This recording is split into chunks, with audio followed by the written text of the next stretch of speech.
Guys, അപ്പം നമ്മൾ part ഇത് എത്ര ഭാഗത്തെന്ന് വെച്ച് കഴിഞ്ഞാൽ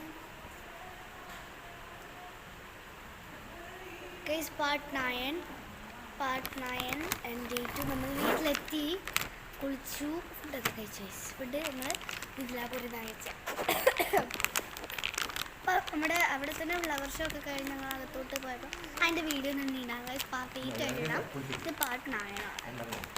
അപ്പം പാർട്ട് 2 പാർട്ട് ഇടാൻ മറന്നു പോയിട്ടുണ്ട്.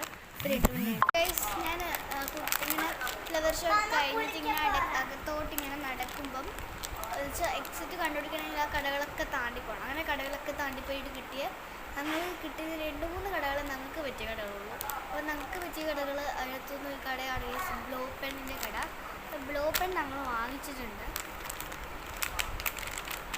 പിന്നെ അല്ലാത്ത ഈറ്റബിൾസിൻ്റെ സ്ഥലമാണ് blow pen, colour imagination, drawing and painting, greeting cards, birthday cards, project work, സ്റ്റാറ്റു. ഇത്രയാണ് നമുക്ക് ഇതൊക്കെ ചെയ്യാൻ പറ്റുന്നത്. പിന്നെ കുറേ ഇൻസ്ട്രക്ഷൻസ് ഒക്കെ കൊടുത്തിട്ടുണ്ട്. നമുക്കിത് ചെയ്ത് നോക്കാം. അതിനകത്ത് കുറച്ച് കളേഴ്സ് ഉള്ളൂ, പ്രശ്നം. അതുകൊണ്ട് നമുക്ക് ബാക്കിയുള്ള കളേഴ്സ് ഞാൻ കുറച്ച് എടുത്ത് വെച്ചിട്ടുണ്ട്. അപ്പം തുറന്നു നോക്കാം. പിന്നെ കൂടെ എടുത്തിട്ടുണ്ട്. പേപ്പറാണ് കേട്ടോ വേണ്ടത്. പുളിമുട്ടായി വാങ്ങിച്ചു. എൻ്റെ ഫേവറേറ്റ് അല്ല, അച്ഛയുടെ ഫേവറേറ്റാണ്. എനിക്ക് എത്ര പ്രായമില്ല, കുറച്ച് കഴിച്ചുള്ള കുറച്ചുകൂടെ കഴിക്കാൻ നോക്കണം. ഞാൻ അൺബോക്സ് ചെയ്തു.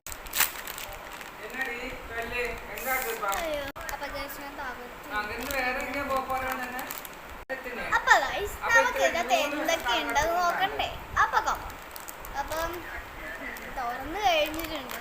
നമുക്ക് അകത്ത് കുറച്ചായിട്ടുണ്ട്. ഫസ്റ്റ് തന്നെ വലിയൊരു സംഭവം ഒരെണ്ണം ചെയ്യുന്നത്. കുറേ സംഭവങ്ങളുണ്ട്. ആനിമൽസ്, ഒരു മനുഷ്യനുണ്ട്. ഇതിനകത്ത് കുറേ ഐറ്റംസ് ഉണ്ട്. മിക്കവാറും പാർട്ട് എടുക്കേണ്ടി ഞാൻ പറഞ്ഞു.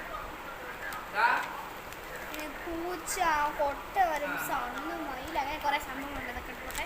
പിന്നെ ഞാൻ പറഞ്ഞ പോലത്തെ കളേഴ്സൊക്കെ കണ്ടില്ലേ,